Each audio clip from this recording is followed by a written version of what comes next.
Warning, the following program has been rated T for truth. You can't handle the truth. Oh, we think you can. Welcome to the Naked Truth Report with your host, truth warrior and mythbuster Kathleen Wells. The place where we distinguish fact from fiction, where data is used to drive points home, and where Kathleen takes the position that Democrats and black politicians have destroyed Black America. Welcome to the Naked Truth Report. Now, your host, Kathleen Wells. Welcome, my truth warriors and mythbusters. Are you out there watching the Oscars, or are you here? Last week it was a Super Bowl, and this week it's the Oscars. I don't think my truth warriors are into the Oscars that much. Maybe a little bit, but not a lot bit. Because why? Because in fact, this is what I'm titling the show today. I hate Hollywood. Why do I hate Hollywood? Because Hollywood hates Black America. Proof, Billy Porter wearing a dress. It was on ABC. Not a dress, a gown, a full gown. Okay? My interview with the Epic Times talked about the significance and importance of Black families and Black husbands and Black fathers. Have we seen movies that emphasize this necessity? Have we seen movies coming out of Hollywood that stress the importance of the Black family? Black America has gone from 89% two-parent families right after, during slavery we had 75% of the children, slave children, 75% were born to the same parents. In 1938, I gave you this data before, worth repeating. In 1938, 89% of Black Americans had two-parent families. When Johnson delivered his speech at Howard University in 1965, he was complaining, he was concerned because Black Americans only had 65 two-parent families. And today, we're down to 25% two-parent families. That is qualitative, or should I say quantitative evidence that, because the family is the most important institution in society. I've said that 1,000 times before. And so what does Hollywood do? They show Billy Porter in a full gown. Democrats talk about how President Trump is not a good role model for children. Well, the President of the United States is not supposed to be the role model for children. Parents are supposed to be children's role model. But assuming they're right, which they're not, and children watch the Oscars, right? So what are children going to think seeing a Black man in a full gown on TV? They've been highlighting this Billy Porter in gowns quite frequently. In fact, he was even on Sesame Street, if I'm not mistaken. Okay? This is why I hate Hollywood. Because the image of the Black man is just negative. He's either a drug dealer, thug, criminal, a buffoon like Billy Porter, or he's gay, okay? This is, where are the husbands? Where are the fathers? You just don't see it. And then even on the OWN network, I think she has one program, they're highlighting single motherhood as if it's like something to aspire to be, a single mother with children, as if it's a good thing, right? I just want to touch on that. The title of the show, I Hate Hollywood, Why? ? Because Hollywood hates Black America. It's been decades of stereotypically portraying Black America. And I think they stereotype other groups too. But I want to talk about Black America. It's a negative thing. I don't like it. And Hollywood is just hypocritical. It's hypocritical. Why do we know it's hypocritical? Because of what? Harvey Weinstein. I just say that. Weinstein, okay? For decades. They complain and they whine and they criticize and they judge and they assess and they hate on Trump and they hate on conservatives and they hate on Christian religion and they hate on everything good, all the values that are good that have been proven to work for society, for civilization. They hate. But oh, they love Billy Porter. They adore. They tell us how gorgeous this 6 foot something black man in a gown is. Oh, he's gorgeous in a gown. It's depressing, folks. It's bad. And now we will segue into the State of the Union address. I loved it. Normal people loved it.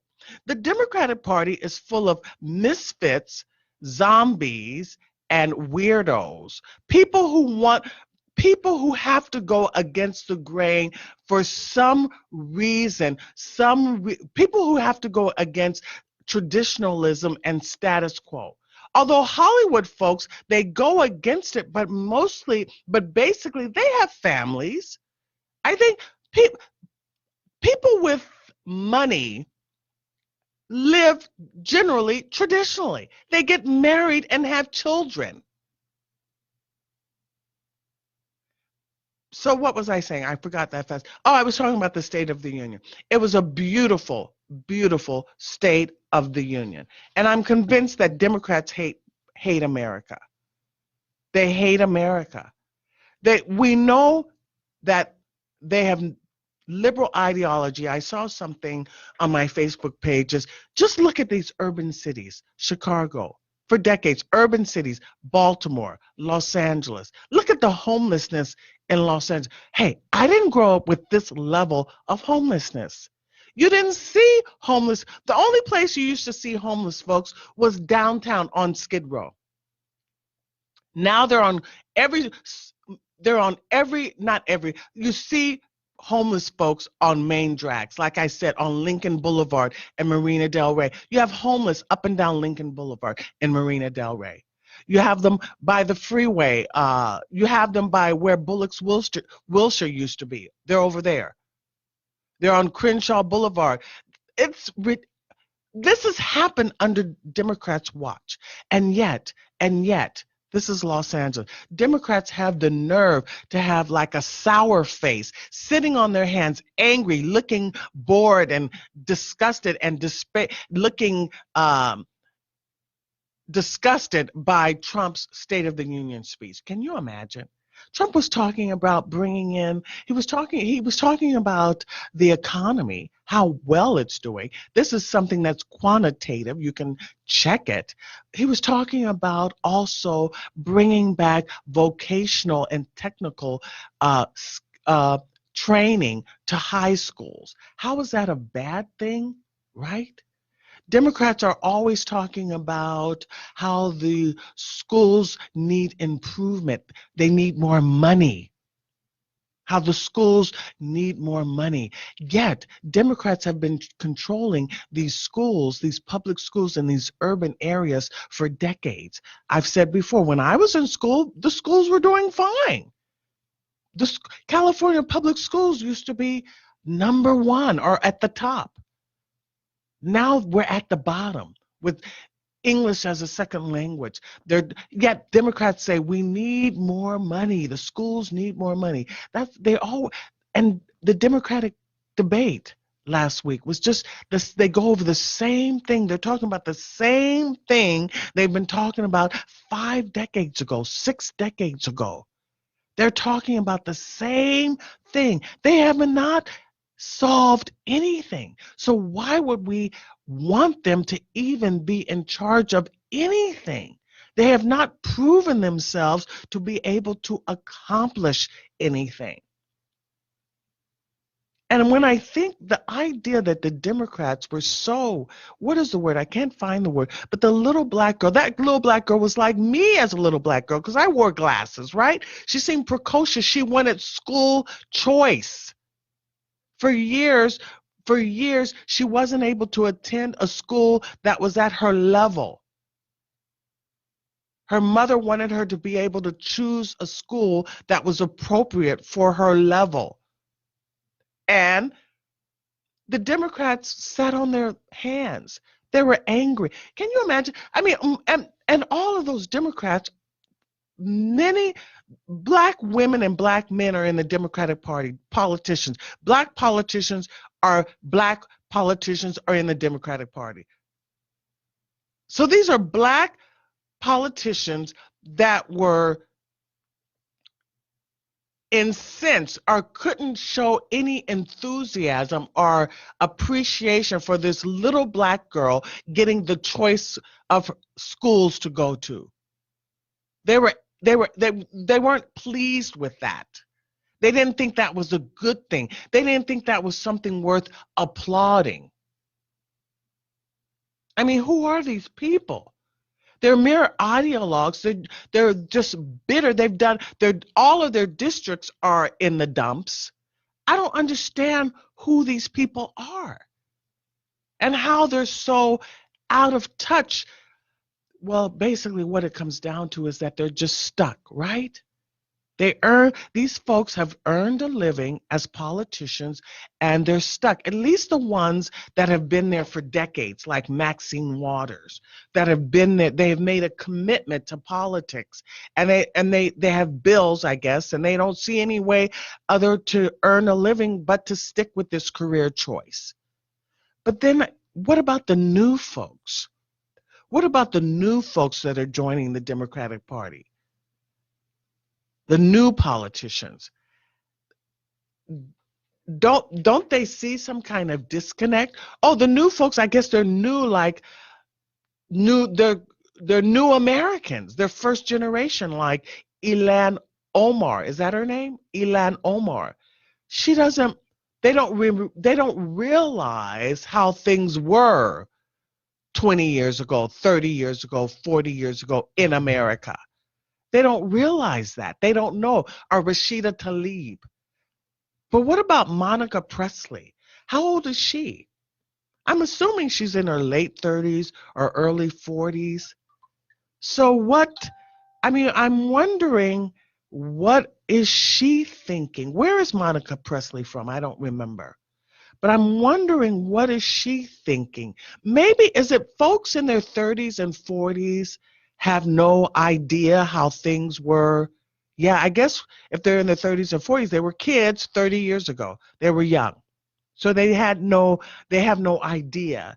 And what they are thinking is that things were bad because there was racism or segregation. I don't know. I would have to, I'd like people who support I would like people who support the Democratic Party to call in and tell me what they're thinking. What are their thoughts? And I'm sure people who support the Democratic Party don't listen to the show, so, they won't call in. But what I'm thinking is that they don't know any better. Just like that, I think the movie that is going to be getting the Best Picture, I don't know if that's still run, if the nominations have been, I don't know where Oscars is at this point. The Oscar show is at this point, at this hour. What is it, 7:20? But I heard that the Best Picture, many think that the Best Picture will be this movie called, what is it called? Oh, it's on the tip of my tongue. And it's not called Parasites. I was going to say it's called Insects. It's called Parasites. And it's set in Korea. Yes. And it's about, I guess, South Korea. And it's about, because I looked at the trailer, and it's about class struggle. There's an elite family, I think they're called the Parks, and then there's the non-elite family, or the poor Korean family that comes to work for the Parks, who are the wealthy. The Parks are the wealthy family. So it's a critique, or it's a criticism of capitalism, naturally. So now the Koreans are criticizing capitalism, and the Oscar buffs say that this may win. They think it was the Best Picture. Hollywood folks believe that this was the Best Picture, a critique of capitalism. Now, as if Hollywood is not capitalist, as if the actors and actresses aren't elite. See, that's the thing. That's the hypocrisy. As if they criticize capitalism, but they're capitalists themselves. They're not volunteering their services. They're not donating their time. They're getting paid and getting paid well. They're getting paid so well that they're the elite. The the irony is just the irony should not be lost on most Americans, I don't think, right? That's why we're no longer interested in Hollywood and what they have to say. Their self-righteous moralizing about why conservatives and Trump are bad people and that liberal ideology and Democrats are the good people. Well, let me tell you something, folks. If you can't applaud a little black girl that reminds me of me when I was that age, because I wore glasses. I remember in 5th grade, I was 10 years old. My mom went to get me the glasses. Remember they had the pointy ends on them, like the wing tips? And they were in pastel colors. I think I had pink and my sister had like blue or whatever. But this little girl with glasses, she's like me. She's going to grow up to be me, okay? It was very important. My education was very important to my mother. She was hands-on with my education when I was in elementary school, junior high school. Not so much high school, but maybe because I was beginning to be a little rebellious or whatever. But junior high and elementary school, my mother was definitely hands-on with my education. So this little girl that was getting school choice paid for by Betty DeVos, mind you, who they call racist. The Democrat, those black women who are mothers, those black women in the Democratic Party couldn't be happy for that little girl getting a choice to attend a school to her liking. They couldn't be happy for her. That's almost like being mean-spirited. That's very mean. The Democratic Party is full of mean-spirited people. And another thing I want to mention is this. Nancy Pelosi mentioned when she was responding to Trump's State of the Union speech and justifying why she tore it up at the end.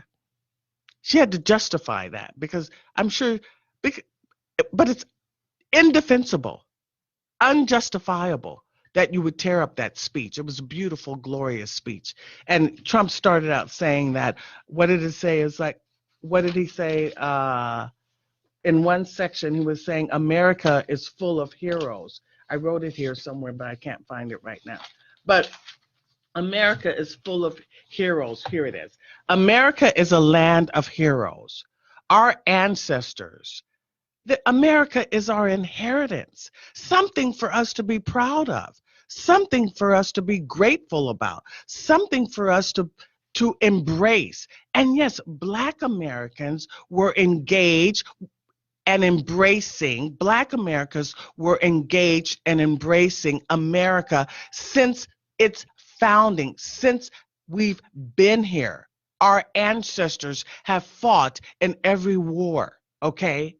So we were engaged and embracing America. We weren't fighting for Africa. We were our country in Africa. We were fighting, our ancestors were fighting for America. We were participating and engaged in the American story, in the American narrative, in the American fabric, okay? So I don't understand why these people, these Democrats, are American haters. I don't understand. And that the idea and the notion that they represent Americans, Democrats represent Americans who hate America. They represent people who have they have a chip on their shoulder, or they have a axe to grind against America because they think America is what? Racist and capitalist, and capitalism is a bad thing. And yet these liberals work in Hollywood, which is capitalist, mega capitalist, and they're elites. These people are elite. And in fact, it was like Elizabeth Warren had to hide coming off of a private jet or something. The Democratic Party is just full of hypocrites. These people aren't someone to be taken seriously. But getting back to Nancy Pelosi justifying why she tore up the State of the Union speech, she said what did she do? She characterized or she mentioned Trump's reaction to Charlottesville. She was talking about how Trump is a liar, how they are I can't remember what she called it, but she said the State of the Union speech was like a mission, or that wasn't the word she used, but she said it was full of lies. It was not truthful. Well, she was not truthful because in her defense of tearing up the speech, she characterized Trump's discussion or comment on Charlottesville. She said, "Oh, he said they're the same on both sides, and that those folks in Charlottesville were shouting, get rid of the Jewish folks," or something like that. Well, I heard the entire audio clip of what Trump said regarding Charlottesville. I heard it on the Larry Elder show. And Trump was very explicitly clear that he wasn't talking about the white supremacists there were a few white supremacists or whatever, alt-right or whatever, I guess alt-right folks there. There were a few alt-right folks at the Charlottesville thing, but not enough to be significant and relevant. What Trump was talking about when he was saying that there were good people on both sides, he was talking about people that believed that the statutes should not be taken down, the Confederate statutes should not be taken down. And it's reasonable to believe that history should not be erased. So there, Nancy Pelosi was mischaracterizing what Trump said. So she's the liar. So, you can't call Trump a liar when you're a liar. You got to recognize your lies first before you call someone else a liar. So Nancy Pelosi is a liar because it's clear what Trump meant by when you hear the entire audio, that he was referring to the people that believe that the statutes should not be taken down, the Confederate statutes. And that's a reasonable thing to believe. So this is the thing about Democrats and Democrat voters. They never have the full story. And there's my music. I'm going to go to my music, and I want to play this because I believe that the State of the Union speech was an appreciation, what is the word I'm looking for? Sort of like a bowing down to Americans and America. It was grace for America. We're all grateful to be Americans. We're going to take a break, and when I come back, I'll open up the phone lines. Sweet.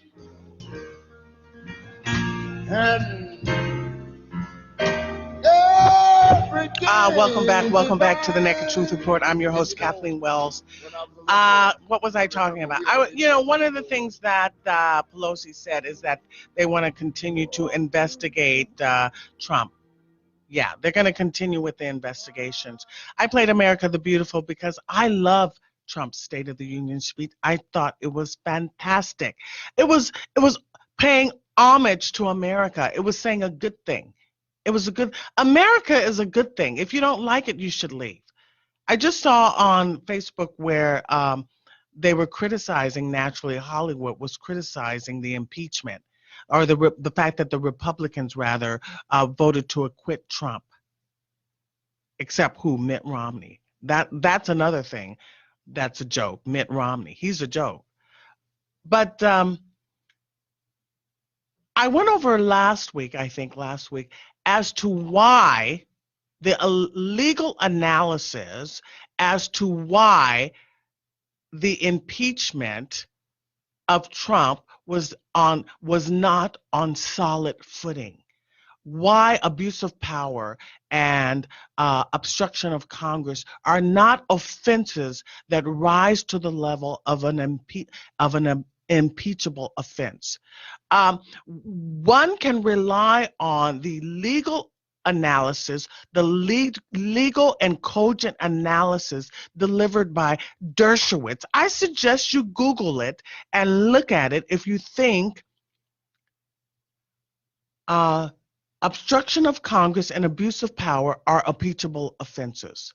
This is something I would like Hollywood folks to look at Dershowitz's argument as to why those two articles of impeachment are not impeachable offenses. Dershowitz read all. The pivotal word here is all. He read all the historical documents on impeachment, all of them. And anyone criticizing Dershowitz's analysis or criticizing or insisting or criticizing Republicans have to say rather, that they've read all the historical documents on impeachment. Okay? Brad Pitt. I think Brad Pitt was criticizing the Republicans for voting acquittal. If you have not read all the historical documents on impeachment, you really need to zip it. You don't know what you're talking about.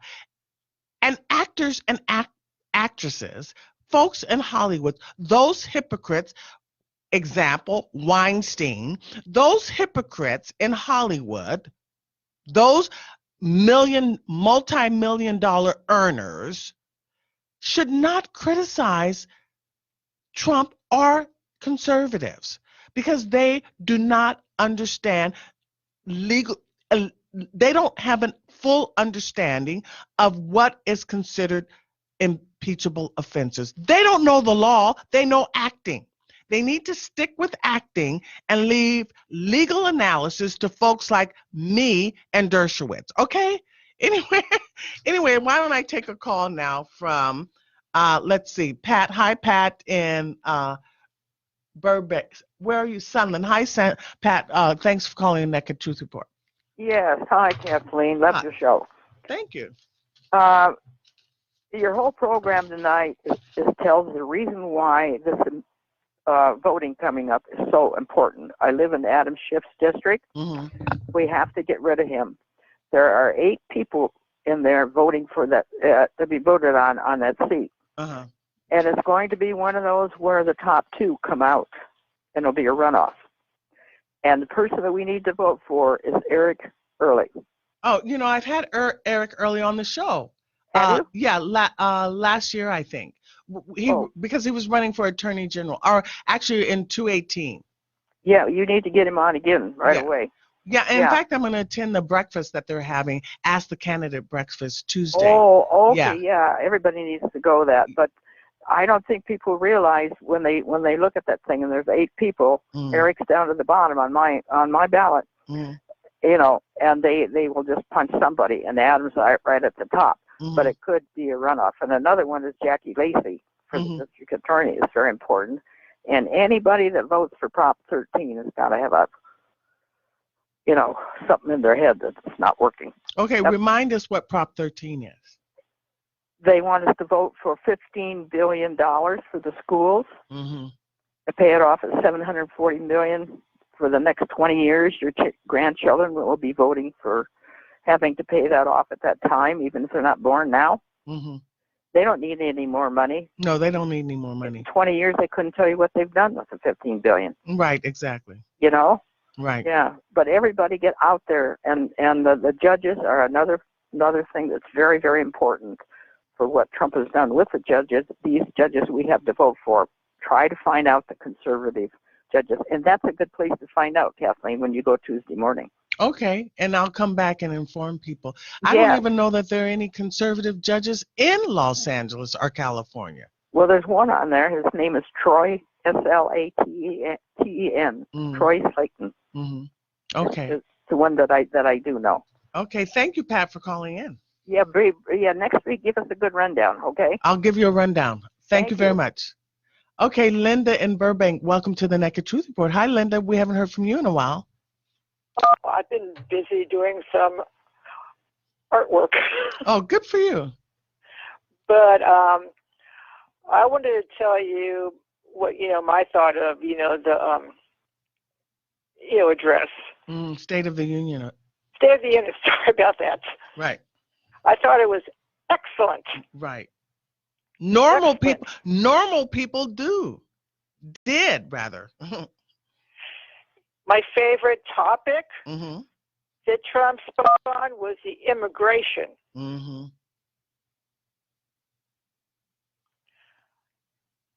My favorite part of the whole thing was when he called Rush Limbaugh and gave him the Presidential Medal of Freedom. Right. And that's like a surprise guest. Right, and that's another thing I wanted to mention. He was like the icing on the cake. Rush Limbaugh's producer is a black man. And in fact, I know him personally. And Wait, yet, Rush Limbaugh, he's not a black man? No, Rush Limbaugh's producer. Oh, producer. Oh, okay. Yeah. I think he goes by Snurtley or something like that, but that's not his real name.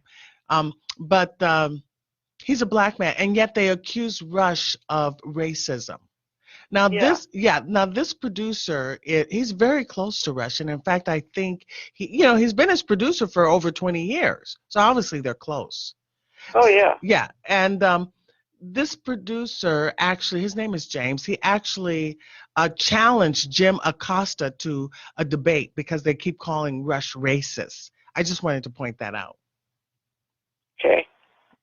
And I've heard that Trump appointed, some Republican judges or judges to the Ninth Circuit Court of Appeals. Mm-hmm. And I wonder if now we either FAIR or Judicial Watch can go to the Ninth Circuit Court of Appeals to bring back Prop 187. Now remind us, what is that, Prop 187? Prop 187 is to deny illegal aliens medical care, mm-hmm. school, and there was one other thing. I can't remember what it was, but I know it was medical care and school. Mm-hmm. That would be great. So that was a proposition, and it was voted on and was voted down, huh? No, Gray Davis, when he was governor, he took the proposition and gave it to female Judge Fitzwater. That's what her name was, I believe. Mm-hmm. And she said that Prop 187 is unconstitutional. Mm. So with the judges that Trump put in the Ninth Circuit Court of Appeals, hopefully they could take a second look at it and say that it is constitutional with FAIR's help or Judicial Watch's help. Mm-hmm. Because I think that they say that illegal aliens are entitled to school. It would be unconstitutional to deny illegal aliens education. That's the position under, I guess, the 14th Amendment, I guess. I don't think the 14th Amendment applies to that.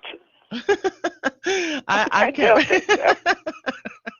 I don't know which amendment, but they're saying that if an illegal alien isn't getting education, that would be violating. It would be unconstitutional. I can't recall what would be the amendment that would support that specifically, but I think they're just using the 14th Amendment because the 14th Amendment was to apply to blacks after slavery. Right. But also, they've expanded that 14th Amendment to include other people now, other groups now. The liberal jurist case law has expanded the 14th Amendment now to apply to others, you see. Yeah, the liberal. Yeah, it's their interpretation. It's like they've expanded it, and this is this is how a judge interprets via case law. It can get reversed. Yeah, that would be a good thing. Okay, Linda, thank you for calling in. I appreciate you calling into the show. Okay, let's take a call now. Hi, Mike in El Segundo. Welcome to the Naked Truth Report. Hi, thank you so much for your excellent show. I want to warn you and everyone else that when you get all these site campaign mailers in your mailbox, and they've been coming in already, just throw them right in the trash. Just ignore them. They are so fraudulent. Like there's one here I'm holding in my hand. It says continue the Republican Revolution in very fine print. It says that they're not so party. Oh, you're breaking up a little bit, Mike. You're breaking up a little bit. Are you? Okay. Am I better now? No. Are you near a window or something? You're still staticky.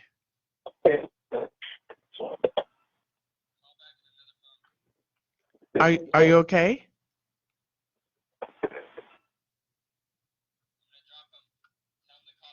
Oh, Mike, can you call back on I don't know if he has another phone. He usually calls in. Let me call right back on this phone. Maybe I'll get better line. Oh, no, you're okay now. You're okay now. You're okay now. Go ahead. Okay, very good. Good, thank you. It's AT&T. A lot of times they have problems. Mm-hmm. Okay, I'm on cell phone. Okay, anyway, so I was saying these slate mailers, slate campaign mailers, just when people get them, they should throw them in the trash. A lot of them are really fraudulent. I'm holding one in my hand. It says, continuing the Republican Revolution, has a photo on it of Ronald Reagan, a quote from Ronald Reagan. It's recommending all these to vote for all these tax increases and all these really bad choices. And they have nothing to do with the Republican Party, although they pretend they do. When fine print, they say that they are not a political party organization. And they're recommending to vote yes on Proposition 13. And as a previous caller mentioned, Proposition 13 is a huge tax increase. And just because it's a top 13 doesn't mean it's good. In this case, it's really bad this time. And then it's also recommending to vote yes on, there's a Proposition FD for fire department, which is actually an illegal name. They're not supposed to be allowed to choose measures to bias the election. But anyway, FD is for the Los Angeles County Fire Department for unincorporated Los Angeles County areas and for cities like Gardena and other cities that contract with Los Angeles County for fire services. It's a huge tax increase to pay for pension increases and salary raises that the politicians give in return for campaign contributions and support. So this is all just really corrupt and crooked. And I'd also like to mention that people should vote no on all tax increases and all bond measures, period. Okay, so in other words, let's not give California and Los Angeles any more money. Exactly. Don't give them any more money. Right. For the schools, they keep asking for billions and billions more money, and they're totally unaccountable. They pretend they have these committees that will be oversight committees, and those are totally rigged. They just appoint their friends and allies to those committees, and they're toothless. They can't do anything anyway if there is mismanagement of the money. And the thing is, there's no transparency. Like when I look at the El Segundo Unified School District website, the site for the district and the websites for each school, they have no information about what they're teaching those students. They could be teaching them, indoctrinating them to be communists for all we know. They probably are. So there's no list of textbooks or assigned reading. Right. There's nothing. There's no visibility, zero, nothing about what they're teaching. And there are students coming out of the El Segundo High School talking about that they are world citizens. Right. That's the international communist and socialist movement that teaches that. That's been going on for probably 50 years or more. And it was promoted by, among other things, there's a national level school teachers union that's been promoting that to teach kids to be world citizens. That's ridiculous. World citizens. They're not proud of America. They're just indoctrinating propaganda. So thanks for calling in, Mike. I agree with you completely. Vote no. Listen, don't give California, Los Angeles any more money at all. They failed. They're irresponsible. They're reckless. They're losers. They can't achieve anything. They've never accomplished anything. They're a destructive force. Okay, I'll take a call now from Carlos. Hi, Carlos and Carson. Welcome to the Naked Truth Report. Good evening. I agree with you on the hypocrisy within the Democratic Party. Look, they call themselves progressives, but it's really a benign term for socialists. What they're doing is they're imposing certain agendas that will collapse the capitalist system, like racism, sexism, feminism, globalism, rampant illegal immigration. They decry nationalism, and all those things divide our society, which is what the globalists up at the top, the Illuminati wants, so our capitalist system can collapse. That's basically what they're doing. And they're funded by George Soros, the Democratic Caucus, the Black Caucus in Congress, the Hispanic Caucus, the Oriental Caucus, the Asian Caucus. They're all funded by George Soros' Open Society. Mm-hmm. He is a globalist. He wants to collapse. As paradoxically as it sounds, he wants to collapse the capitalist system so we can have an elitist monopoly take over the world and a totalitarian world government. That's what it's all about. He represents the Rothschilds and the Queen of England. You know, he's got something called the Quantum Fund, where he uses money to finance all these different activities in Congress, so they can enact all these different globalist agendas. And the Quantum Fund is owned by the and Rothschilds of England. So there you go. You see who controls George Soros. Mm-hmm. And the Rothschilds are known for wanting internationalism, globalism, world government. Mm-hmm. And an enslaved society, totalitarian enslaved society. But they do it through divisionism, dividing everybody. Everybody's fighting everybody. Children against their parents, women against men, men against women. Well, they've completely broke down. Well, they broke down the family, you see, and that's where it starts. They broke down. Exactly. You know, it's not just black families. Other groups, they may not be as severe as black families, but other groups are suffering too. Divorce, they're broken up. I think a certain age cohort, like up to 24, those families, 50% of them are one parent of all races. Well, feminism is one of their favorite instruments to do that. Since the women's liberation movement in the late 60s, our family unit started falling apart. Right. Because the women were empowered, as much as some were empowerment of women, they've been manipulated by the Rockefellers to actually being empowered so they can leave the home. And let's face it, women are the foundation of a home. I know I sound trite and old-fashioned, but no, I think old-fashioned traditionalism and old-fashionism works. It's a good thing. Being old-fashioned is good. It's the media folks that tell us the opposite. And they end up having a black man 6 feet tall in a gown. I mean, that's ridiculous. Hello? A black man should not be in a gown, okay? Not in America. Go to Africa, okay? Anyway, there's my music, Carlos. Thanks for calling into the Naked Truth Report. Next week is what week? I don't know. Next Tuesday morning, I'm going to attend the Ask the Candidates breakfast. So I'll come back next week and talk to you about that. Maybe I'll have a few of the candidates here next week. Okay, thank you. Thank you. I love America. I love you guys. I love my Truth Warriors and my Mythbusters. I appreciate you listening to my show. I want to thank Brooke, my call screener. Thank you, Brooke, and my engineer, Jeff. I just feel so much love in my heart for everyone. So I'll see you next week. Thanks. Bye. Oh, yes, he did.